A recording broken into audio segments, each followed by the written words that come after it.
Yeshua was a rabbi in the Melchizedek tradition. For some, Melchizedek is the first incarnation of Christ consciousness. The order of Melchizedek is the brotherhood of ascended masters. Melchizedek means righteous king. The giant planet Jupiter is called TZADIK in Hebrew astronomy and also represents the king, with the 2021 Venus-Jupiter conjunction occurring just before St. Valentine's Day. He is the king of Salem, meaning Shalom, the king of peace, and is known as Al-Qidr, the green one, symbolizing the highest ray of compassion in the Quran. Melchizedek appears to Abraham after Abraham is victorious in battle, and he is the first to bless him with the covenant of bread and wine, the communion later adopted by Yeshua. He also appears in the Hebrew Bible as Adonai Zedek, my Lord is Zedek, to lead a coalition of rulers in resisting invasion.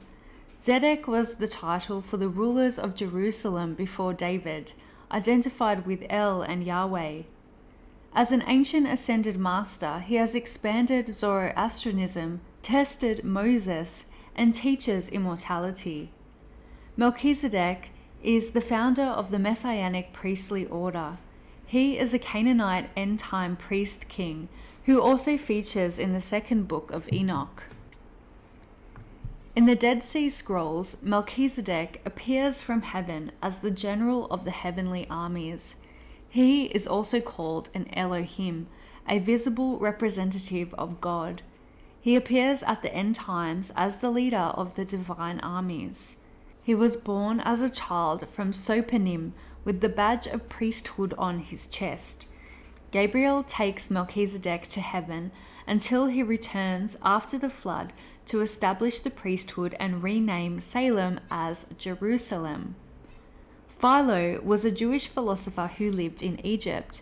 In 4 of his books, he writes that Melchizedek is God's own priest of the Logos, and that his priesthood is automathe, self-taught, and autodiadakon, instinctive. In the Dead Sea Scrolls, Melchizedek is far more than a king or priest. He is now a supernatural being. He is almost an angelic or messianic figure who will battle the forces of evil. Melchizedek will carry out the vengeance of God's judgment and free them from the hands of oppression. The hands of oppression are the oppressive forces over the world, where salvation is actually liberation from these oppressive forces. Originally, salvation is not meant in the later Christian sense of personal salvation from sin. That is a notion anachronistically read back into the Hebrew Bible. It is not there. Salvation in the Hebrew Bible does not refer to an individual deliverance from a sinful nature. This is not a concept we find in the Hebrew Bible. It refers instead to the concrete, collective, communal salvation from national suffering and oppression, particularly in the form of foreign rule or enslavement. That image of God is the outcome of a certain Western philosophical tradition that is grounded very much in Greco-Roman notions of the divine as that which is static, immutable, unchanging truth. Those notions really come from a different cultural concept, one in which perfection is understood to be stasis. However, that which is static is dead. Eve was not commanded to refrain from the tree of knowledge, as she had not yet been created. The direct command was only given to Adam. And the Lord God commanded the man. Genesis 2:16. In Genesis 3, we meet the serpent, and although later many Hellenistic Jewish texts and the New Testament will identify the snake as a Satan, a tempter, or some sort of evil creature, there is no real devil or Satan character in the Hebrew Bible. The snake in Eden is simply a talking animal, and in fact, he tells her the truth. Melchizedek will be at the forefront of the battle of the spiritual war. He will free the people from the oppression of world slavery and the oppression that has taken over our lives as human beings and souls. In the Old Testament, Melchizedek is a king and priest, but during the end times, we find that he is an immortal entity and an ascended master who plays an important role in the liberation of the soul in becoming immortal and remembering its immortal identity. He is reminiscent of the Archangel Michael and the Christ consciousness Jesus. He is mentioned several times in the Dead Sea Scrolls as this kind of archetype. The apocryphal tradition has formed around Melchizedek as a priestly figure. Noah knew that the birth of Melchizedek would renew the priesthood of God.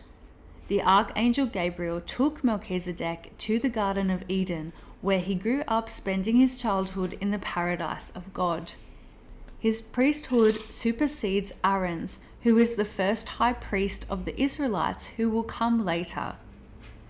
Melchizedek becomes intertwined with the archetype of Jesus as he too was of divine and not mortal birth.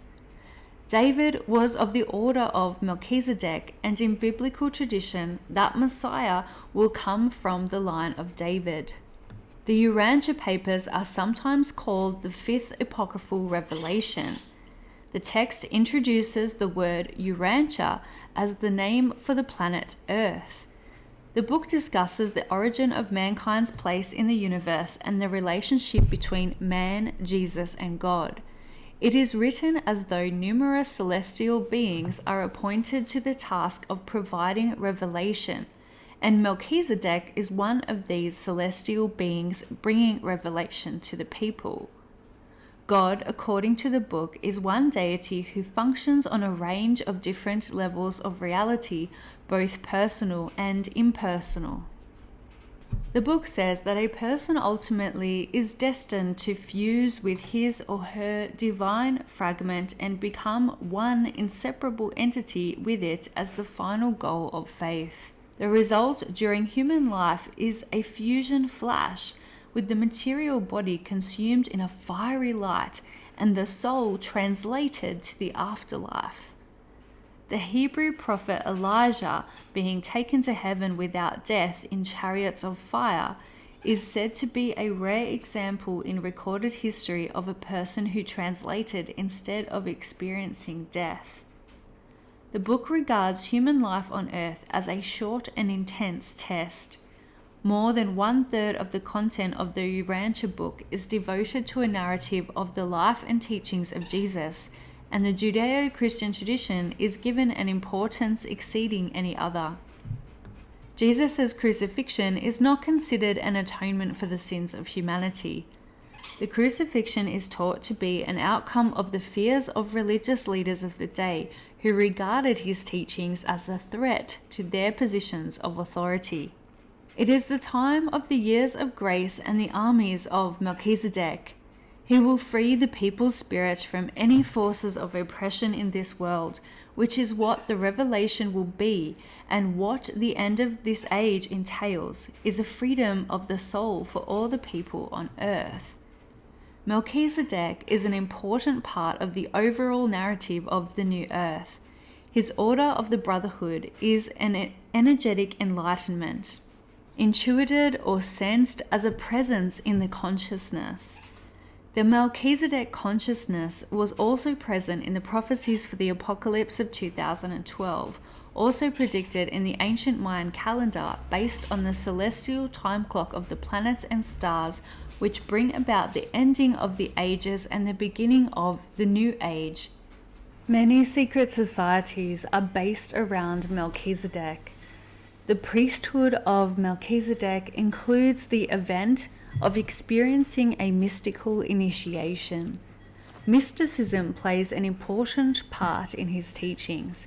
Melchizedek is a higher order, and some priestly orders for Melchizedek have been established in the Mormon tradition. It is possible for anyone to call down the presence of Melchizedek as an ascended master. His wisdom is also mentioned in the ancient secret of the flower of life. The flower of life was discovered in Abydos, Egypt, in the Temple of Osiris. Here in the temple of Osiris in Egypt, the first origin of the flower of life, and therefore all sacred geometry, was found.